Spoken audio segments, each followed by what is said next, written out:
Frederic François Chopin, The Story of the Boy Who Made Beautiful Melodies, by Thomas Tapper.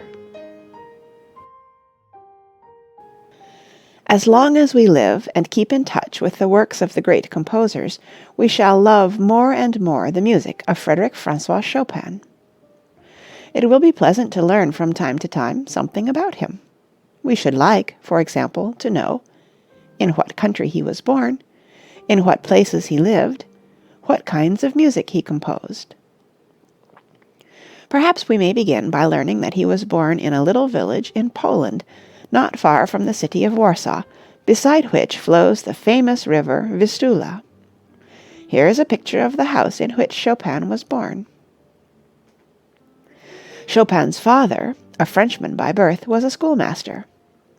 So was the father of Franz Schubert, you remember. The boy's mother was a native of Poland. From the time when he was a little boy, the future great composer loved his mother's country and the people just as much as he loved the dear mother herself. The father knew that his little son was musical, so he took the greatest care to have him taught by the best teachers. He watched over him quite as Leopold Mozart watched the progress of Wolferl, and as Mendelssohn's mother guided Felix and Fanny in their first music lessons. Mendelssohn and Chopin were indeed very nearly the same age. Mendelssohn was born in February 1809, and Chopin was born the 1st of March in the same year. Let us keep their names together in our memory for the future. Mendelssohn died 2 years before the death of Chopin. Both of these great composers kept busily at their work until the last year of their lives, although neither of them was very strong. Here is a picture of little Chopin playing for a group of boyhood friends. Chopin was only 9 years old when he first played in public. It is said that he created quite a sensation. But like all those who know that talent is something to be worked for, he did not stop studying just because his playing was pleasing to other people. In fact, it was just on that account that he began to work all the harder.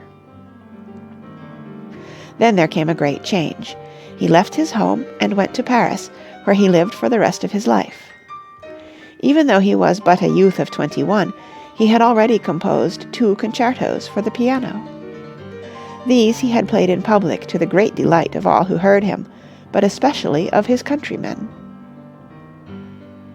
You see, Chopin's going to Paris was a strange journey. The boy was leaving his mother's country and going to the land of his father. Like Joseph Haydn, who went away at the age of 6, Chopin never lived at home again. But he did not reach Paris a stranger. The world of music had heard of him, and some of its great ones welcomed his coming. Let us always think of these men who knew each other well as a family. Liszt was a great pianist. Berlioz was a famous composer for the orchestra. Meyerbeer was best known as an operatic composer. Heine was a great poet whose verses were set to music by many song composers. Berlioz was the only one of the group who was born in France. During his boyhood, Chopin played much in public, journeying to some of the great cities of Europe, among them Vienna, Berlin, and Munich. Therefore, when he played in Paris, it was as an artist. Here, as at home, he charmed everyone by the beauty of his music and the loveliness of his touch. He possessed the true piano hand. It was somewhat narrow, the fingers were long and tapering. It seemed at once strong and vigorous, yet delicate and sensitive. Indeed, Chopin's music is of just these qualities. It is strong in its nobility, delicate in its sentiment. One would think that to arrive in Paris and to be welcomed by the great ones would make everything easy. But it was not so for Chopin. Only a few people were present at his first concert, and for quite a while he had no pupils. Indeed, it was all so discouraging that he made up his mind to return to his beloved Poland. His friend Franz Liszt begged him not to go. Others, too, urged him to stay in Paris. One friend, who met him in the street as he was about to leave, advised him, as did the others, to stay in Paris. But no, he was going home. "But," said this friend, "first come with me to visit a true lover of music." So Chopin went with him to the house of Baron Rothschild. Here he played, so charming the company with his music that ever so many of them begged him for the privilege of lessons. And so, all in a moment, his troubles blew away, as troubles often do. Here is a picture of Chopin playing in the home of a prince. Do you wonder what kind of a man the little Polish boy became after he found success in Paris? One person said about him, "Chopin talks little and rarely about music, but when he does speak of music, one must listen to him." Another said, "He is reserved and quiet, especially among strangers, but among his friends he is witty and full of sly humor." But his thoughts were not for words. They did not weave the pretty phrases of idle talk. They were busy making nocturnes, waltzes, mazurkas, impromptus, and many other kinds of music that we shall learn to love as we hear them. Music was Chopin's true speech. The world soon learned to love what he said in it, and it always will love it. See how beautifully he wrote his music.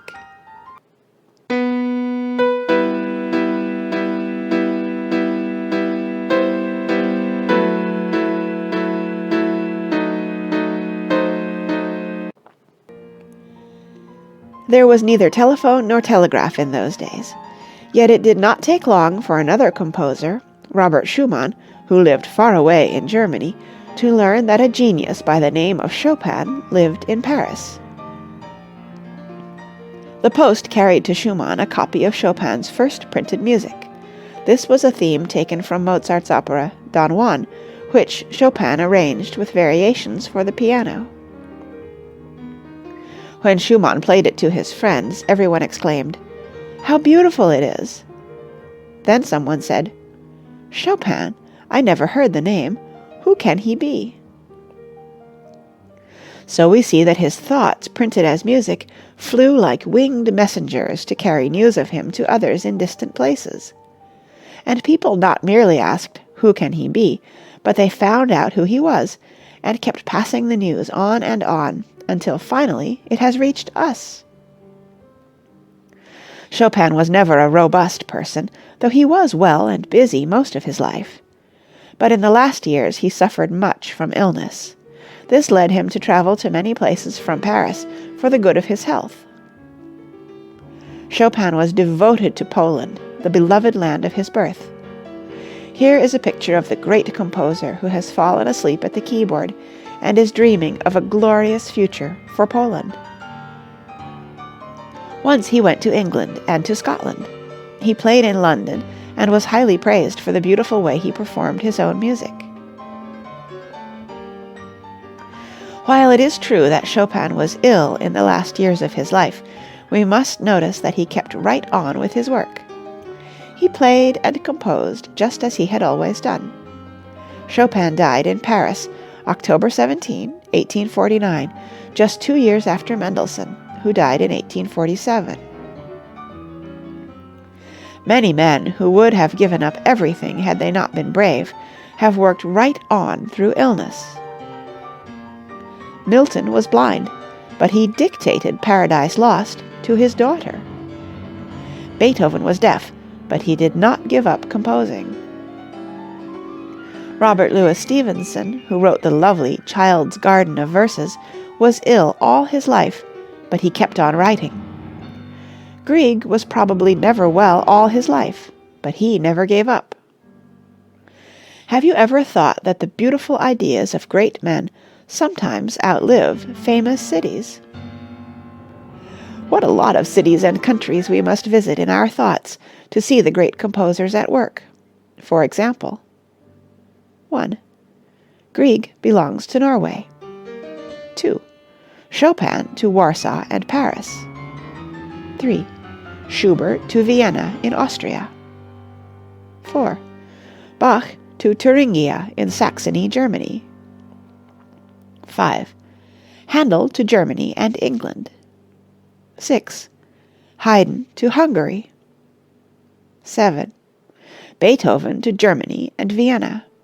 He was born at Bonn on the Rhine. 8. Schumann to Germany. 9. Mendelssohn to Hamburg and Berlin, Germany. 10. Mozart to Salzburg and Vienna in Austria. It will be a pleasant thing for us to see if we can arrange these names in order, beginning with the oldest, Bach and Handel, and coming down to the latest. By doing such things, time and time again, they begin to stick in the memory. Some facts about Chopin. When you have read this page and the next, make a story about Chopin's life. Write it in your own words. 1. Frederic François Chopin was born in Poland. 2.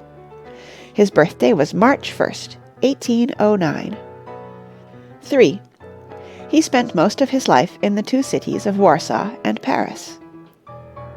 4. His father was French, his mother Polish.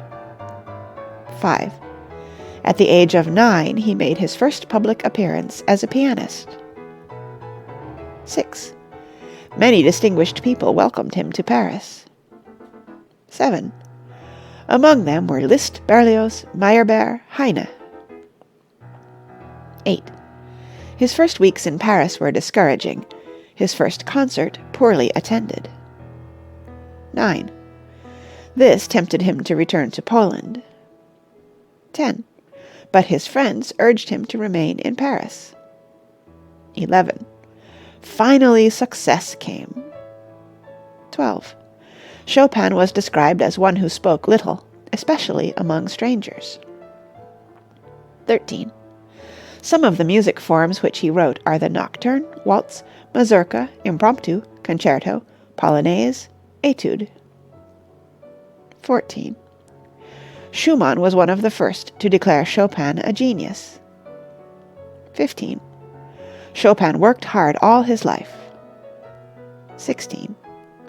But in his last years he suffered from ill health. 17.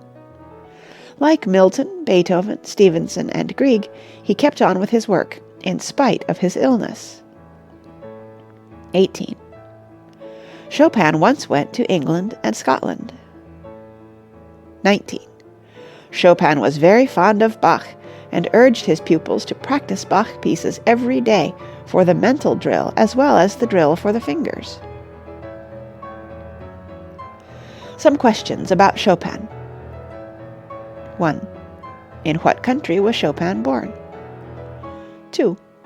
In what two great cities did he live? 3. In what year was Chopin born? 4. What other composer was born about the same time? 5. When did Chopin first appear in public? 6. What two works had he already composed when he set out for Paris? 7. Who were some of the people who welcomed Chopin to Paris? 8. Name some of the great cities in which he played. 9. What led Chopin to want to leave Paris? 10. Why did he change his mind and remain there? 11. What great German composer discovered Chopin to be a genius? 12.